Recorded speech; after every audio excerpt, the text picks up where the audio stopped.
Everyone here wears the traditional snow-white clothes and woven bags of the Arhuaco. The men greet each other by exchanging coca leaves, the sacred plant of all highland South America. Among themselves, they speak their own language, closely related to that of the Tairona. Assimilation is clearly not the way the Arhuaco are going.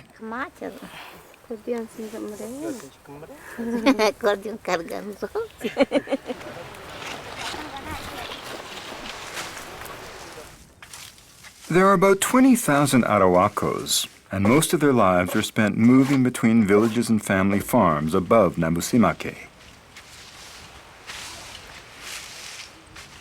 In the warm lands lower down the mountain, the Arhuacos grow plantains, peppers, and the tropical root crop manioc. Higher up, they cultivate cold weather crops, potatoes, onions, and grains.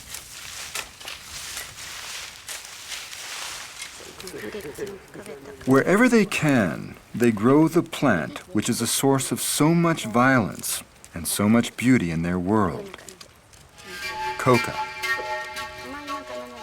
Chemically treated on an industrial scale, its leaves yield cocaine. Chewed naturally, it is the mildest of stimulants. Coca research was what brought me here 35 years ago. Now, when I first came to the Sierra, very little was known about the plant. I mean, amazingly, for all the negativity that had surrounded the plant, nobody had ever done a nutritional study until the mid-70s, when colleagues of mine and I at the Botanical Museum at Harvard did the first nutritional study, and what we found was simply astonishing. Yes, it had a small amount of cocaine hydrochloride in it, but it also was chock full of vitamins. It also had enzymes in it which enhanced the body's ability to digest carbohydrate at high elevation, which made it perfect for the diets of the mountains of South America that depend on various tubers, the potato most essentially. So, you know, coca is not a drug. It's a food. As I've known for many years, chewing it is no more stimulating than having a cup of coffee.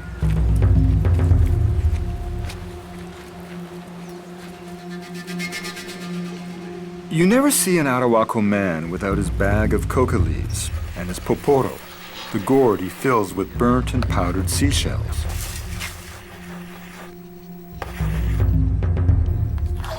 That powder is essentially calcium carbonate, which facilitates the release of the beneficial properties of the plant.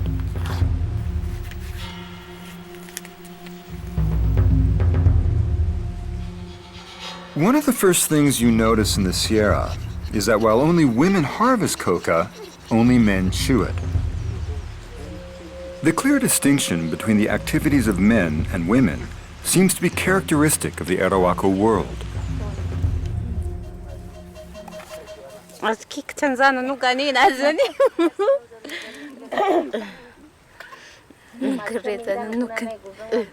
I noticed that only women sew bags.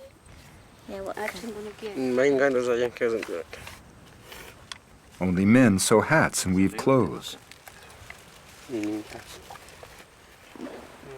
Arhuaco believe that the whole world is permeated by this distinction and balance between male and female.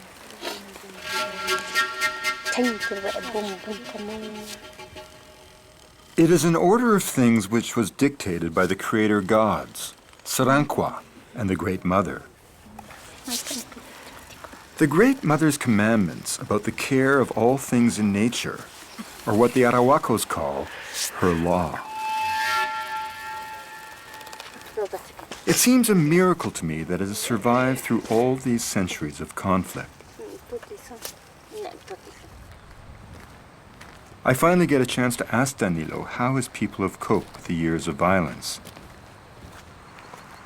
He says they've been exhausted by it. So the question is, when finally will they leave us in peace to live our lives?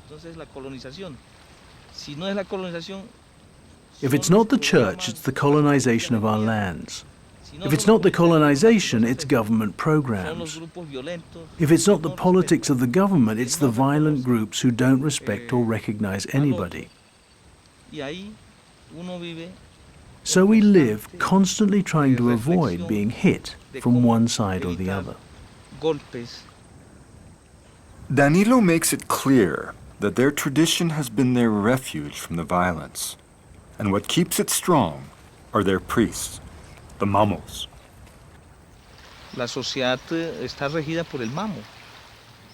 Our society is directed by the mamos. So this war and the cost of this war touches us and affects us. But we have the strength to not get involved in it. The